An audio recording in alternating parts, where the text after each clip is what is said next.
I think I can safely say that in today's time and age, especially in Bollywood, it's become rare to see something genuinely fresh. Most of what comes out of the industry these days feels very calculated, made to please as wide of an audience as possible instead of committing to the story at hand. And because of that, originality often gets lost. So when something bold actually does show up, it instantly feels different. The Bats of Bollywood is one of those rare moments. And I think what makes this show even more intriguing is that it comes from Aryan Khan. Now, being Shah Rukh Khan's son is both a blessing and a curse.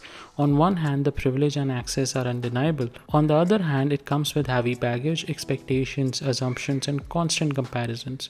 For years, everybody assumed Aryan would make his debut as an actor, probably through some grand Dharma production venture or even a project under his father's own banner.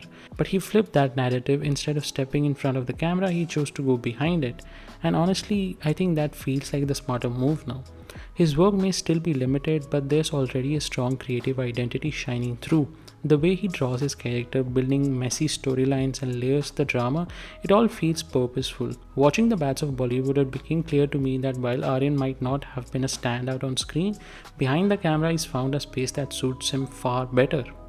So let's talk about the show itself. The Bats of Bollywood just dropped on Netflix a couple of days ago, and yes, the bad in the title is pretty much what you think it is.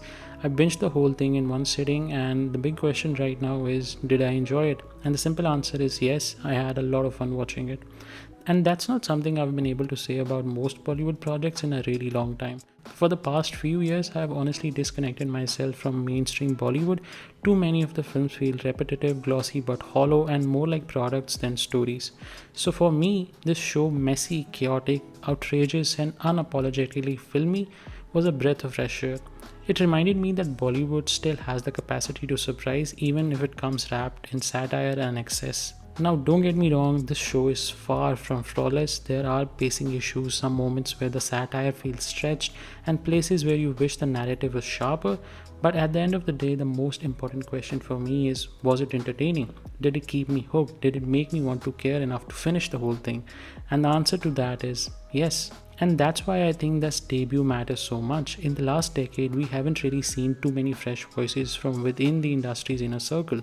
Nepotism is always a loaded topic, but very few star kids have managed to establish a truly distinct creative voice. Aryan Khan with the Bats of Bollywood has at least started to carve one out, and that's exciting. So in this video, I want to break down what worked for me, what didn't, and why this series, flawed as it may be, still feels like a significant moment for Bollywood. I think one of the toughest genres to pull off, especially in mainstream Bollywood, is satire, and to go even a step further, self-deprecating satire where the industry essentially pokes fun at itself, it's even harder. Historically, whenever Bollywood has attempted satire, it's rarely worked. It often feels forced, too in your face, or simply disingenuous. The subtle balance between humor and critique was always missing. That's why the Bats of Bollywood feel so refreshing. There's a clear distinction between what satire in Bollywood used to look like a couple of decades ago and what Aryan Khan and his team have managed to do here. This show doesn't try too hard to be clever, instead it embraces the absurdity of the industry itself, the artificial glamour and the hypocrisies beneath the glossy surface, while still managing to keep the things entertaining. I think what stood out to me the most is the self-deprecating humor. The writing and Aryan's direction lean into the idiosyncrasies and contradictions of the industry itself, and sometimes even in his own life.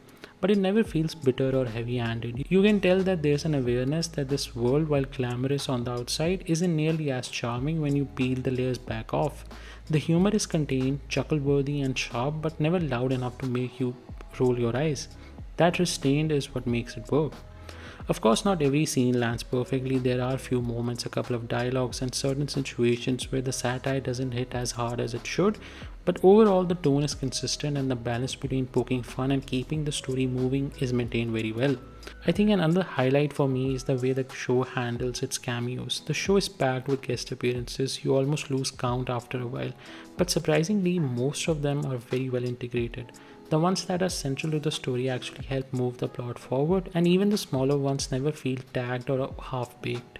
Take Karan Johar for instance. His presence here is fascinating because it isn't just a caricature of his public persona. It's toned down, dialed in, and yet very integral to the story itself. It doesn't feel like Aryan is making fun of him or exaggerating his traits for easy laughs. Instead, it's a clever use of a real-life figure in a fictionalized setup. On the other hand, there's a movie producer character who is clearly more exaggerated and stretched across 7 episodes. While at times it edges towards being too much, it never completely falls out of place.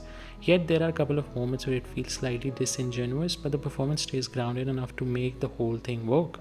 All in all, the satire is where the show really comes alive. It doesn't take itself too seriously, it knows exactly when to poke fun, and it manages to balance humor with critique in a way Bollywood has rarely succeeded at before. Now let's talk about the characterization and performances in the Bats of Bollywood. Honestly, I have to say I really enjoy the performances across the board. There isn't a single one that felt out of place or stuck out like a sore thumb. Every actor, whether in a lead role or a small supporting part, was given something to work with, and almost all of them did a commendable job with the material. Where the show struggled for me was in the writing of the characters themselves. Too often, the narrative detours into something unnecessary, backstory, especially in episodes 5 and 6, that doesn't really serve the central story. These moments slow the show down and, at least for me, created a sense of disconnection. Some backstories are introduced with promise but are abandoned midway without closure or any payoff. It almost feels like that the makers wanted to show off Aryan's ability to stage stylish action sequences instead of investing into meaningful character arcs. And look, Aryan can definitely pull off action. There are some very visually striking set pieces like Bobby Deol driving a pink Ferrari on a ceiling that are absurd, ridiculous, and admittedly fun to watch. But when these extended sequences come at the cost of proper character development, they start to feel disingenuous. I just found myself wishing for fewer spectacle driven moments and more attention to the emotional journeys of the characters itself. That being said, the performances are what keeps the show alive. Laksh, who plays the lead, delivers a strong turn with the material he is given, even though I wish the script had fleshed him out a little more. Mona Singh, Bobby Deol, and even the smaller supporting actors like Karan Johar all bring energy and believability that hold the viewer's attention. But the real standouts, in my opinion, are Raghav and Manoj Pawar. Raghav, who plays the protagonist's friend, has a natural comedic rhythm that makes every scene he's in very fun to watch. Even when the scene itself isn't explicitly comedic, his timing and delivery bring an effortless charm that's hard not to enjoy.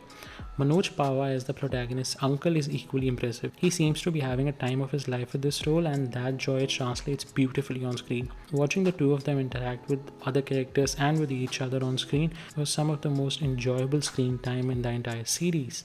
There are also some supporting actors who deserve better. Rajat Bedi's character, for example, seemed to be building towards a strong redemption arc, but that arc never really paid off or never really landed the way it should have. It left me feeling a little cheated because I was genuinely interested in where his story was going. Hopefully, if there is a season 2, the writers can pick up that thread again and give the character the closure he deserves. So overall, while the performances across the cast are consistently strong and often elevate the material itself, the problem lies in the underwritten, sometimes undercooked characterization. The actors do their best and often succeed in making you care, but the writing doesn't always match their efforts. So those are my thoughts on the Bats of Bollywood. At the end of the day, I'd call it very decent, very refreshing, and surprisingly delightful watch. If you're still debating whether to give it a try, my advice is simple. I'd say go for it. Even with its flaws, it's the kind of show that stands out because it dares to be different. For me, what makes it so engaging is that it doesn't try to hide its messiness, it embraces it. The show is chaotic, over the top, satirical, and self-deprecating in all the right ways. Watching it reminded me of a time in Bollywood when things weren't polished to death, when films and shows carried a kind of a raw, unhinged energy. That's something we've been missing lately, and the Bats of Bollywood brings some of that back. Now, I did have some issues with the show, and they are worth pointing out. The biggest one for me was the excessive use of profanity. It felt like every sentence was crammed with cuss words, and while I don't mind swearing when it serves a purpose, here it felt unnecessary and it often dulled the impact of otherwise sharp dialogue. Some of the funniest, most cutting lines would have landed even better without the constant noise of profanity. It almost became a distraction after a point, pulling me out of the moment instead of drawing me in. Another drawback for me was the underwritten characterization. Too many backstories are introduced and then abandoned, and some arcs never get the payoff they deserve. As a viewer, that can be really frustrating because you have invested yourself into these characters only to see their storylines brush aside for the sake of a flashy action sequence.